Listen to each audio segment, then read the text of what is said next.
আজি আনকুল এজনক লগ পালোঁ। তেওঁৰ বয়স 85 বছৰ।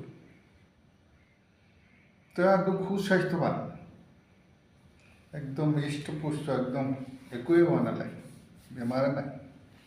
মই সুধিলোঁ, ককাই আপোনাৰ ইমান সুস্বাস্থ্যৰ ৰহস্য কি?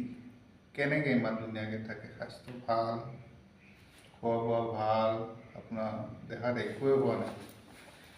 তেখেতে মোক ক'লে, মই সদায় আধা বটল চুলাই খাওঁ আৰু দিনটোৰ ভিতৰত আধা মুঠি পাহাৰী মিৰি খাওঁ। ৰহস্য ঘটনা। মই ক'লোঁ, সদায় আপুনি আধা বটল চুলাই মদ আৰু আধা পেকেট পাহাৰী মিৰি, সেইটোতে আপোনাৰ ইমান ধুনীয়া স্বাস্থ্য।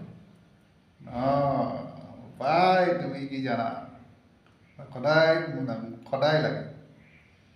মই ক'লোঁ, ককাই আপোনাক কোনেও বাধা নিদিয়েনে? ঘৰৰ পৰা কোনেও একো নকয়নে? তেখেতে হাঁহি ক'লে, মোক বাধা দিয়া মানুহ নাই, চব ওপৰলৈ গ'ল। চোৱা।